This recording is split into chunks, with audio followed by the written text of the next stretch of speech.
Trump is out. Biden is in. Guess that means all is good in this liberal utopia we call Portland. So, no, then? And you targeted the Democratic Party headquarters? It's okay for me to be confused, right? Because an administration changes hands doesn't mean the issues are solved or resolved overnight. And we heard from hundreds of you after our story last night over the ethics of skipping the line to get your COVID vaccine. Turns out that a lot more people are doing it than we thought. More trouble from Mike Shaw, you know, the Clackamas County Commissioner who refused to resign over his racist Facebook posts. You know, he almost lost his six-figure salary over that? Wait a minute. They make that much money? I guess now we know at least one reason why he didn't want to leave the job. Here's the story. That's a lot of change. Hi, I'm Dan Haggerty. Welcome to the story. All the ways to reach out and talk to us are at the bottom of the screen. Use that hashtag #HeyDan. Now, we plan to start tonight by talking about the vaccine right off the bat. We are going to get to that, but I did hear about Mark Shaw. We touched on it just there in the open here, and he jumped back into the headlines, and I want to take a minute and explain to you what happened. And if you just said to yourself, who? Here's a quick recap. He is a newly elected Clackamas County Commissioner, and someone found a bunch of racist and Islamophobic posts on his Facebook page. Now, he apologized, but all of his fellow county commissioners, including the chairperson, Tootie Smith, called on him to resign, to which he said, nah, I'm not going to do that. I'm going to stay. Then, earlier this week, the Budget Committee, they kind of tried to twist his arm a little bit by attempting to strip away his $8,700 a month salary. Yeah, that's right, a six-figure salary of taxpayer money. Why are county commissioners being paid that much? That's actually a story for another time. Anyway, the county chair, this woman, Tootie Smith, blocked that motion to take his salary away. Now, if you're saying to yourself, wait, she wants him to resign but also wants to keep paying him, that's confusing. You're correct. It is. Also, you may remember Tootie Smith from her appearance on Fox News where she said Oregonians are being treated as, quote, second-rate slaves because of COVID restrictions. Again, this is a story for another time. Basically, though, these two county commish frenemies are going against the rest of the board and the Budget Committee. Let's take a quick check and see how that's going. This is awkward. No, it's not, Stephen. Yes, it is, Stephen. And you know what else is awkward? Listening to Mark Shaw himself spout off more racist generalizations once again in today's board meeting. The Muslim community believes that the Quran and its provisions for Sharia law is the only way that good government can be achieved. I believe in controlled immigration and controlled borders. The Muslim leadership believes that national borders are wrong and that open borders should be implemented. So, either Mark Shaw knows all 1.8 billion Muslims and has discussed U.S. immigration policy with all of them, or he's being intolerant and inaccurate about an entire religion of people. And if his statements have offended you, Shaw says he knows exactly how you feel. Several negative social terms were used to describe me. I ask everyone to think about your interaction with me. I am sure you will agree that regardless of race, creed, gender, or immigration status, I have treated you with respect and kindness, not just since becoming a commissioner, but during my life. What? I'm sorry, what? Do you know how Facebook works?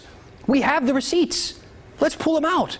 You posted on Facebook, and these are direct quotes. When you interact with a Muslim, you are being deceived. BLM is a pawn for the rise of neo-Marxism. If a mentally ill dude pretends to be a woman, you are required to pretend with him. I could go on. And you're what, shocked that people are calling you a bigot or a racist? Imagine a Muslim in your county reading the post that said, Islam and its followers are incompatible with our nation, our society, and our future. That doesn't sound respectful or kind, or the words you'd expect to hear from someone who is elected to represent a county of 400,000 people. Elected leaders should value diversity, not stereotype people. You of all people should understand that people are more than what they seem to be on the surface, which you actually proved to me with something we discovered about you today, like your music career. For instance, I would have never imagined that the man who said ISIS is Islam, Islam is ISIS, was also the executive producer of Love Beat Music. We found his collection of smooth jams on YouTube, set to these trippy, pin-uppy videos. This one is called You'll Never Find Another Love Like Me, instrumental. I know, I didn't see that coming. I didn't. I will say, those sweet sounds have not soothed his constituents, who have already emailed in to us a bunch talking about a recall. But remember, he was just sworn in, and a recall can't happen for at least 6 months. Okay, big story time. Now, a lot of the stories we do on this show hit a nerve with a lot of you at home, but last night's big story was like a lightning bolt to the sciatic. We introduced you to people who were essentially gaming the system and getting the COVID vaccine before it was their turn, and hundreds of you had something to say about it. And most of your comments took one of 3 forms. Some of you said, "What's the big deal? I'd skip the line, no problem." Others said you would wait your turn. But many said something like this comment we got from Heather. She said, "Ethically, I'm not jumping the line over a higher risk person. However, if a dose was going to be tossed away due to cancellation of an appointment or no-show, then ethically, yes, I'd drive in and make use of a limited resource." And Heather does make a good point there. See, early on, dozens of vaccines were tossed when Legacy couldn't find enough healthcare workers to vaccinate, and nobody wants to see that happen. Now, Kristen Severance explains, while some people out of that 1A group are getting vaccinated in Salem, so doses don't go to waste, that doesn't account for everything. Dan, Salem health officials said they have been vaccinating people out of that 1A group instead of throwing away doses, but they don't keep track of how often that happens. I will be giving your vaccine today. But they're also giving shots to people out of 1A for other reasons, like when people who aren't healthcare workers just show up to see if they can get the vaccine. Yes, absolutely. Brian Hines and his wife live in Salem. They're in their early 70s. They thought, why not try to get it? We wanted to be truthful, but also persuasive. So she said, he said, "Are you a healthcare worker?" And she said, "No, but we're over 70. We have pre-existing conditions, and we have an appointment that we made through Salem Health's My Chart," which was all true. And I think he paused for a few seconds and said, "Okay, you're good to go." As we first told you yesterday, the entire thing is basically an honor system. Salem Health spokeswoman Lisa Wood said in part, "We cannot quantify the number of people who may have fallen outside of the current OHA Phase 1A tier. The self-attestation process relies on the integrity of Oregonians in determining if and how they are eligible under the current guideline." We heard from so many of you yesterday saying you would do the same thing. Why let the vaccine go to waste, or why not go and give it a try? But Courtney Campbell, who runs the Medical Humanities program at OSU, said this raises health equity and injustice considerations and can really destroy the public trust in the system. It's a very scarce resource that's life-saving, and so it can't just be every person for themselves, okay? We need to really band around the common popular culture phrase, "we're in this together." And being in this together means looking at the common good, not what's sort of how I can best get advantaged. And we're learning a lot more about who is getting vaccinated in Salem. Dan, I know Pat has a lot more on that part of the story. Kristen, thank you. And as she said, we got Pat Doris on the line right now. Pat, question for you. We found out today that Salem teachers are mostly vaccinated at this point. I'm wondering, how did that happen, considering teachers aren't technically supposed to be even getting the vaccine until the 25th? Right. Well, this is the Salem-Kaiser district, so they're down where the fairgrounds are, where Salem Health has been just churning through people at the big mass vaccination site. And they pretty much have taken care of everybody in Group 1A in their county. And so they and Public Health Department went to the OHA and said, "Gosh, we're done with this group. How about if we get going on teachers?" And they said, absolutely. And so for the last 3 days, teachers, and when we say teachers, we mean school bus drivers and janitors and everybody else who works in those buildings, they've had the chance to go in there and get their shots. And it's been a huge deal. And we talked to the superintendent about it. Here's what she had to say. We have one more layer of protection for educators as they come back into classrooms with kids. So we're seeing this as a huge step forward in the pandemic, where we've struggled to find step forward at times. So we feel really thankful, and especially for our educators that work with some of our most vulnerable students. We have to remember that we have students that come into our schools that are medically fragile, that have some complex behavior needs. And for those educators working with students, that's really an extra layer of protection. They're still not sure when they might start in-person or hybrid classes. They're looking maybe at the end of February, maybe into March, but getting this inoculation done is a big part of the puzzle piece. And it gives me confidence, too, that things are really starting to get on track. They're moving quickly. Any idea if they might maybe get to those 80-year-olds, those 75-year-olds sooner than we thought? Well, I suspect so, although they haven't put out a date. But once you're done with 1A and you're done with the teachers, the next group is the age group categories. Got it. All right, Pat Doris, thank you, sir. My pleasure. All right, well, let's do a quick check and take a look at how Oregon is doing overall with vaccines, despite some of the weird issues that we have all encountered. More than 207,000 people have gotten at least one dose, and some of those people have gotten their second dose, but not that many. We are hoping that that number is going to continue to move up, as it has quickly, right? Things are starting to progress. We like what we're seeing so far after kind of a very, very, very slow start, especially with now the mass vaccination sites that are opening up and more people allowed to get these shots. But we'll continue to keep checking in with the progress each and every day. You might be feeling chilly checking out those snowflakes on your weather app, but it's got Matt Zaffino fired up. So he's stepping back into the ring to fight the phone. I'm gonna whoop your app when the story continues.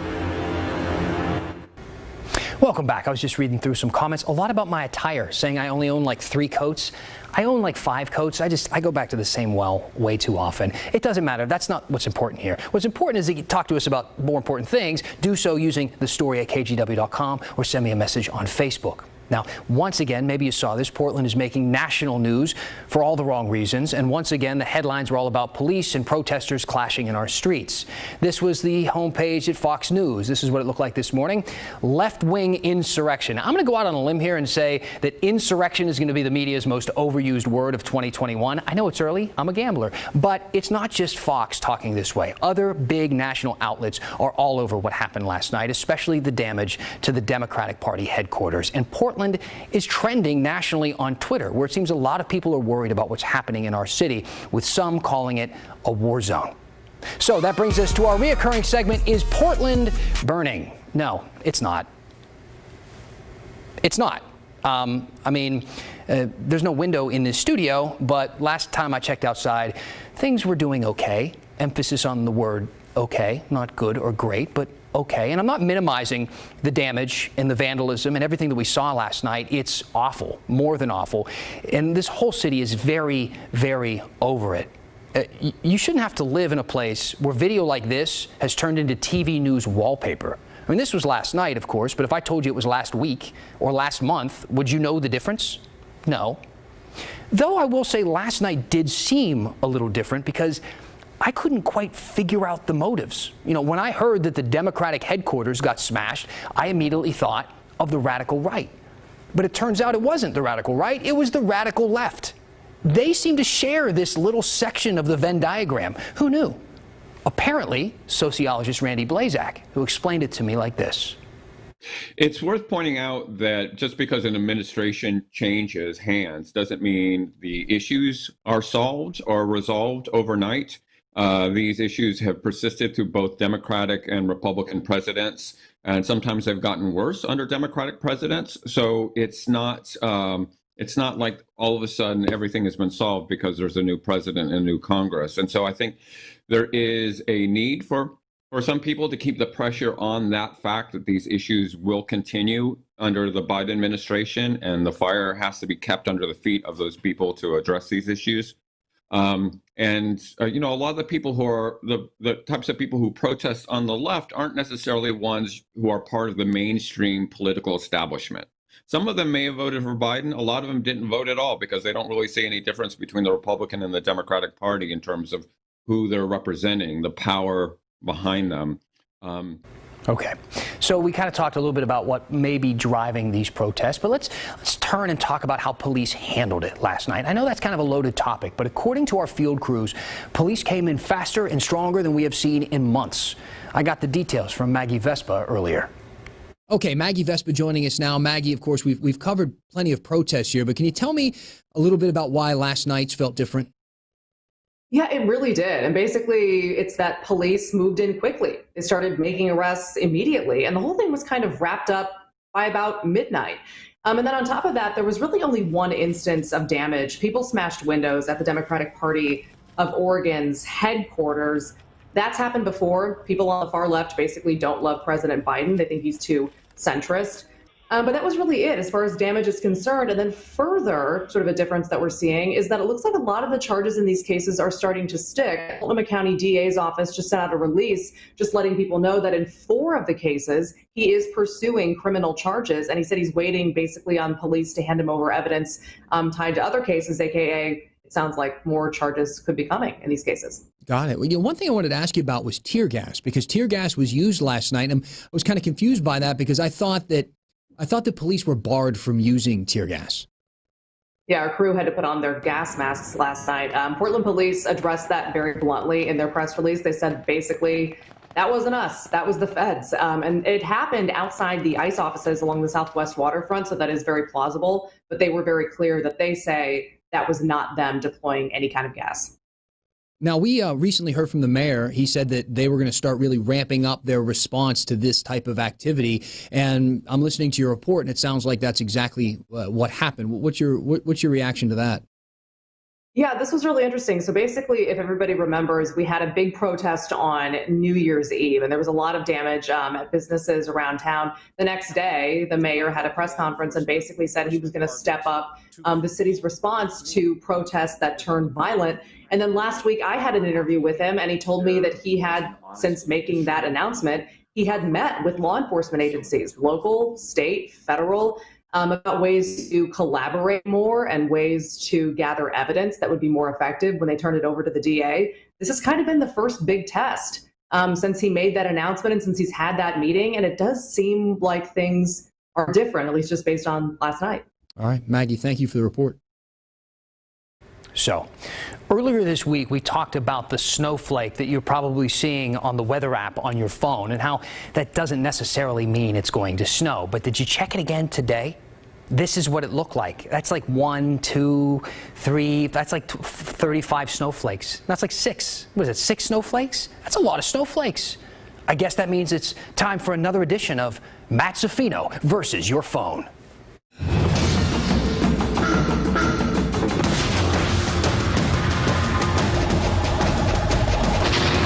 I'm gonna whoop your app.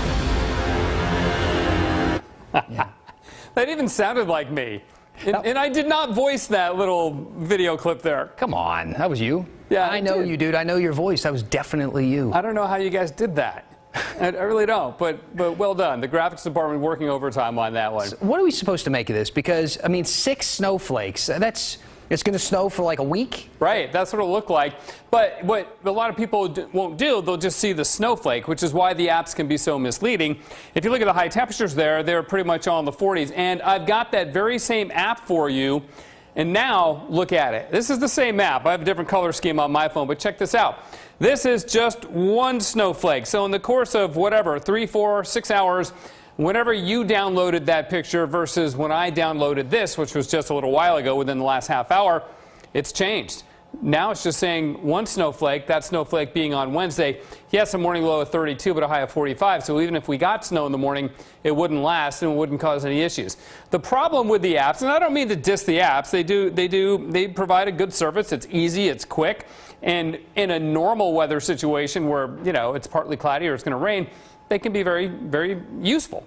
But with tricky weather situations, and there's nothing that's not tricky about Portland snow forecasts, then they fall a little bit short because they don't pick up on the subtle details here. And what the apps do, there's no human touch to this. Of course, they couldn't do that for an infinite number of locations around the globe. It's all just automated. It's just model output put into a nice graphical format, and that's what you get. And the models with Portland snow forecasts, they change sometimes by the hour, certainly by the run of the model, and that's what we're seeing here today. Here's another app for you, too. This one also on my phone. This one is the KGW weather app, and this one showing snow and rain mixed on Wednesday compared to just snow on Wednesday, or the 6 days of snow that Dan had downloaded there too. So again, a big difference depending on what app you're looking for. You see this one right here, just a little bit of snow. This one makes it look like it's going to snow like all day long, right? And still the temperature in the mid-40s. So you have to look at more than just the icon of snow or rain. And that one was a rain-snow mix. And then I'll do one more app for you. This is the Dark Sky app. This one is interesting because it's got the coldest high temperatures. They don't have any snow on it. In fact, on Wednesday on this app, it's showing partly sunny weather versus a rain-snow mix there versus all snow on Wednesday on the first app. So 3 different apps, 3 different forecasts, which is maybe why I'm still employed, Dan. I'm not exactly sure, but nonetheless, you got to take these things with a bit of a critical eye and know that you're simply getting output from a computer. There's no human forecaster touching these. So who needs an app for that when you have a mat for that? Well played. Boom. Yeah, like it. Buddy. Appreciate it. Hey, maybe you're at home, you got some weather questions for Matt. Reach out, let him know. I mean, you can find him on his Facebook page and stuff, or you could use the hashtag HeyDan, and we'll make sure he sees it. We're going to read some comments next. Plus, the Bernie memes are getting out of hand of his gloves with his hands in them. Those are mittens. We're going to finish the story after this. Keeping Portland weird tonight is Bernie Sanders. I'm sure you've seen all of these memes of Bernie's inauguration outfit. They're brilliant online. Portland artist Mike Bennett decided to make a real-life meme that is a 3D cutout of Bernie Sanders being cold in Portland. The caption, Bernie, which is also hysterical. He made this just a few hours after the inauguration as well. It popped up online. Guy works fast, as does a viewer, Sam Skaggs. Also works pretty fast on Photoshop. But sorry, Bernie, I work alone. If you're out there keeping Portland weird, or, it doesn't have to be Portland, anywhere in our viewing area, if you're keeping it weird, let me know with the hashtag HeyDan. Now, Dennis asked if Governor Kate Brown has gotten her vaccine yet. So we ask about this regularly, and apparently no. She has not gotten her vaccine to this point. So we'll continue to keep you updated on that, because I know people are interested to see when our leaders are getting vaccinated. Speaking of keeping things weird, Byron Beck, he tweeted me and said, Dan, did you know at 9:21 and 21 seconds p.m. tonight, 1:21, it will be the 21st second of the 21st minute of the 21st hour of the 21st year of the 21st century? Bro. Time is a flat circle, and it's a construct of our own imagination. But I get what you're saying. Charlotte Ann wrote in and said, hashtag HeyDan, boring. Well, thank you for that. I'm glad you didn't waste a lot of time. And you just got right to the point.